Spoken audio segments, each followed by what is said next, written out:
1절에 유다의 왕 요시아의 아들 여호야김이 다스릴 때 여호와의 말씀이 예레미야에게 또 임하셨습니다.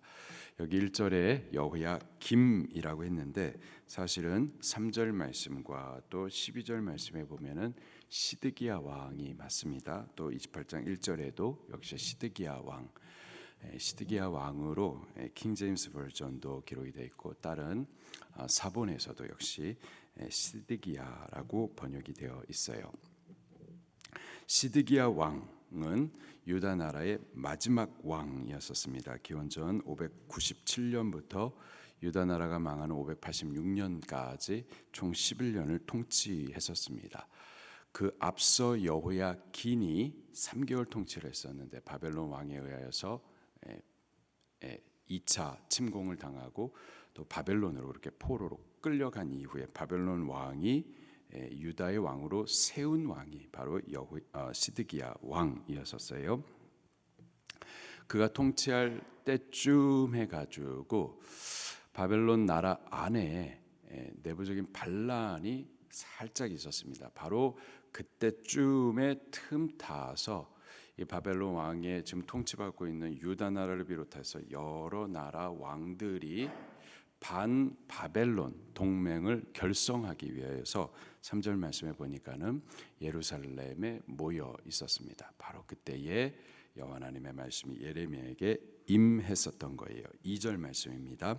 시작. 여호와께서 이와 같이 내게 말씀하시되 너는 줄과 멍에를 만들어 내 목에 걸고. 줄과 멍에, 이 짐승에 멍에 매게 하고 이 목에다가 멍에를 매게 하고 줄로 묶는, 짐승에게 그렇게 멍에를 매는 그것처럼 너 예레미야야 그렇게 멍에를 매라. 이 멍에는 사실 종, 그리고 복종, 그리고 섬김 이런 뜻이죠. 이렇게 모습으로 해가지고 지금 예루살렘에 모여있는 여러 왕들의 사신들이 있는데 그들에게 가서 전하라라는 거예요. 3절과 4절 말씀입니다. 시작. 유다의 왕 시드기야를 보러 예루살렘에 온 사신들의 손에도 그것을 주어 에돔의 왕과 모압의 왕과 암몬 자손의 왕과 두로의 왕과 시돈의 왕에게 보내며, 지금 여러 나라의 왕들이 사신을 예루살렘에 보낸 거예요. 그들이 왜 예루살렘에 모였느냐? 반 바벨론 동맹을 결성하기 위하여서 지금 모여 있는 겁니다. 예루살렘에 모였다. 지금 이 반 바벨론 동맹 결성의 주동을 예루살렘 왕 시드기야가 지금 하고 있는 거죠. 바로 그때 예레미야를 보내 가지고 이 멍에 맨 모습으로 그 지금 모여 있는 사신들 그들에게 메시지를 전하라라는 거예요. 그 메시지의 내용이 뭐냐? 7절 말씀을 같이 봉독하겠습니다. 시작. 모든 나라가 그와 그의 아들과 손자를 그 땅에 기한이 이르기까지는 섬기리라. 또한 많은 나라들과 큰 왕들이 그 자신을 섬기리라. 8절. 여호와의 말씀이니라. 바벨론의 왕 느부갓네살을 섬기지 아니하며 그 목으로 바벨론의 왕의 멍에를 매지 아니하는 백성과 나라는 내가 그들의 멸망하기까지 칼과 김과 전염병으로 그 민족을 벌하리라. 이 멍에를 지금 예레미야가 멍에를 메고 왔는데 이렇게 바벨론 왕의 멍에를 메고 그를 섬겨라. 그것이 하나님의 뜻이다. 이렇게 멍에를 메고 오면서 실질적으로 보게 하면서 저 사람 지금 뭐 하는 거야? 희한해할 거 아니에요. 왜 멍에를 메고서 지금 이렇게 나타났나? 우리 관심과 생각과 이거를 집중시키게 하고서는 이와 같이 당신들도 바벨론 왕의 멍에를 메고 바벨론 왕을 섬기십시오. 이것이 하나님의 뜻입니다. 그거 섬기지 않고 그 멍에를 벗고자 지금 모여가지고 반 바벨론 동맹 결성하려고 지금 하고 있는데 망하는 겁니다. 근데 지금 이들이 이렇게 모여가지고 반 바벨론 동맹 결성을 맺고자 했었던 데에는 이런 거짓 선지자는 복술가들의 거짓 예언이 또 있었기 때문이었죠. 9절과 10절 말씀입니다. 시작. 너희는 너희 선지자나 복술가나 꿈꾸는 자나 술사나 요술자가 이르기를 너희가 바벨론 왕을 섬기게 되지 아니하리라 하여도 너희는 듣지 말라. 그들은 너희에게 거짓을 예언하여 너희가 너희 땅에서 멀리 떠나게 하며 또 내가 너희를 몰아내게 하며 너희를 멸망하게 하느니라. 그 거짓된 예언 듣고서 용기를 얻어가지고 지금 이렇게 모여 있는데 망하는 길입니다. 11절 말씀 시작. 그러나 그 목으로 바벨론의 왕의 멍에를 메고 그를 섬기는 나라는 내가 그들을 그 땅에 머물러 밭을 갈며 거기서 살게 하리라 하셨다라. 여호와의 말씀이니라 하시니라. 바벨론 왕의 멍에를 메십시오. 매면은 그 땅에서 밭을 가는 수고는 하겠지만은 그래도 망하지 않고 살 수는 있을 겁니다. 지금 죄에 대한 하나님의 심판이 선언이 됐으니 하나님께서 심판하시고 지금 종으로 낮추실 때 낮아지십시오.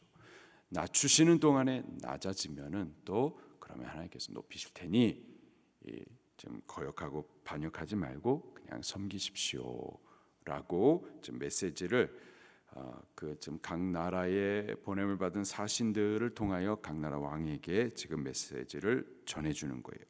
12절 말씀에도 보면은 이제 유다의 왕 예루살렘 왕 시드기야를 향하여서도 동일한 메시지를 예레미야가 줍니다. 12절 시작.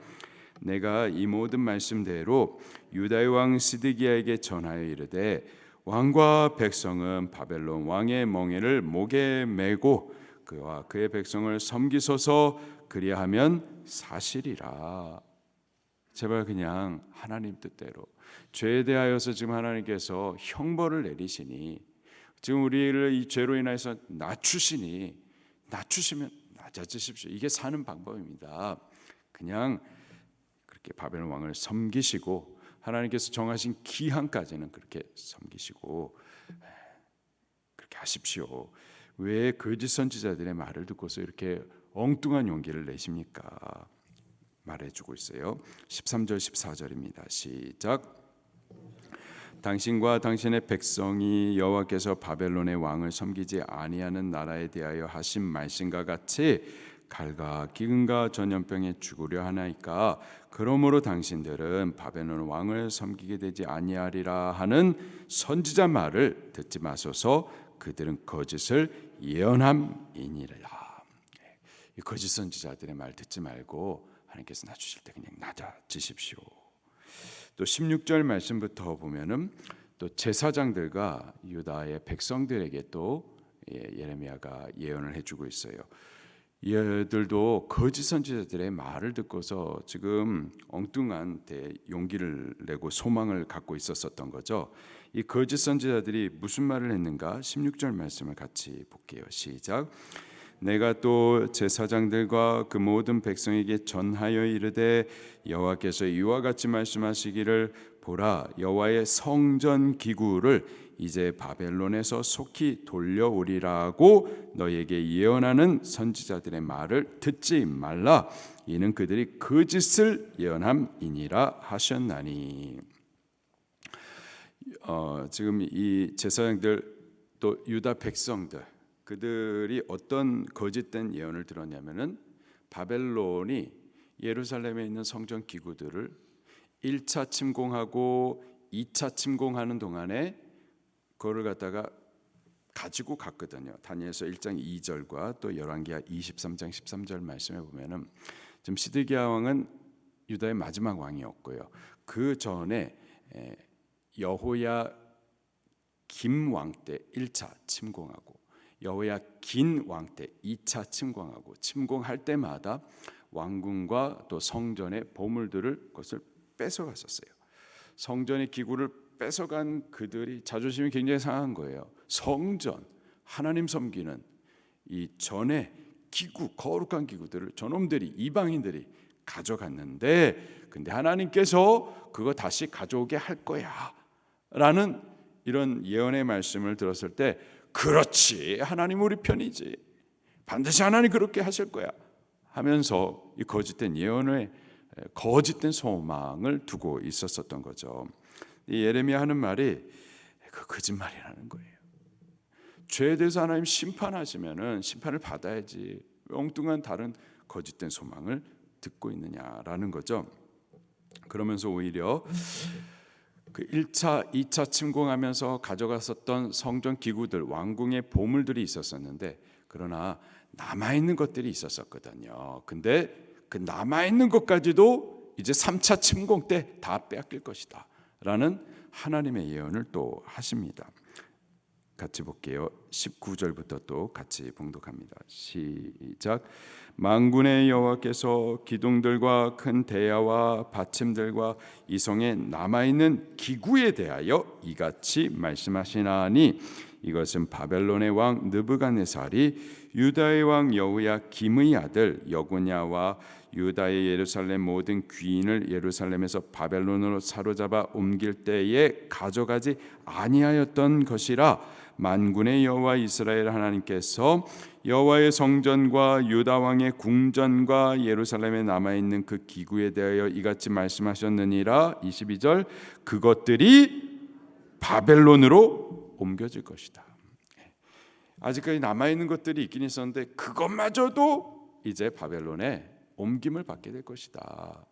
아직까지도 회개하지 않았는데 회개하지 않은 이 백성에 대한 심판이 아직 남아있지, 회개 안 했는데 어떻게 하나님께서 다시 회복해 주시느냐. 회개 없이는 회복이 없다. 회개도 안 하면서 하나님께서 회복해 주실 거란 그런 거짓된 예언을 듣지 말라. 지금 죄에 대해서 하나님께서 심판하시고 우리를 낮추시면은 그러면 낮아져서 죄에 대해서 회개하고 하나님께서 정한 기한까지는 그렇게 형벌 아래 있다가 철저히 죄에 대해서 씻음을 받고 그 이후에 회복하시는 그 은혜를 기다리라 라는 말씀을 전해주고 있습니다. 죄는 반드시 하나님 심판하십니다. 그리고 그 죄를 택한 백성들의 죄를 심판하실 때는 정한 기간이 있어요. 영원히 그렇게 버리시는 것은 아니고요. 정한 기한까지는. 7절 말씀을 같이 한번 읽어볼까요? 시작. 모든 나라가 7절 시작. 모든 나라가 그와 그의 아들과 손자를 그 땅에 기한이 이르기까지는 섬기리라. 기한을 정해두고서 심판하시는 거예요. 그리고 그 이후에는 하나님께서 죄를 맑게 씻기시고 다시 회복해 하시는 거죠. 죄는 반드시 하나님 심판하십니다. 그리고 정한 기한까지는 우리를 낮추세요. 그러면 우리는 낮아지셔야만 하는 겁니다. 낮아지시고 형벌 아래 두실 때 그 형벌 아래에서 고통이지만 우리 죄에 대해서 회개하셔야 되는 거예요. 우리는 범죄하고 나서 회개함과 함께 하나님 죄에 대한 형벌은 받지 않기를 원합니다. 이렇게 자꾸 생각을 하는데 죄를 씻으심과 함께 그 죄에 대한 형벌 아래 우리를 두시기도 하세요. 낮추시기도 하고 사람들의 허리, 사람들의 발에 밟히게도 하신다고요. 그러면 낮아지셔야 돼요. 낮아지시고 회개하면서 하나님의 때를 기다리셔야만 할 줄로 믿습니다. 그리고 우리가 낮아지면서 회개하는 동안에는 우리를 씻으실 줄로 믿습니다. 그 이후에 우리를 새롭게 하시고 다시 일으켜 주시는 줄로 믿습니다. 혹 우리가 범죄함으로 낮아져 있다면 물질적인 문제로 혹은 질병의 문제로 또는 자녀들의 문제로 여러 가지 문제를 통하여서 하나님 우리를 낮추실 때에 우리 하나님 앞에 바싹 낮아져서 하나님 앞에 회개하면서 하나님의 세우실 그때를 우리 참고 인내하며 기다릴 수 있기를 예수님 이름으로 축원합니다.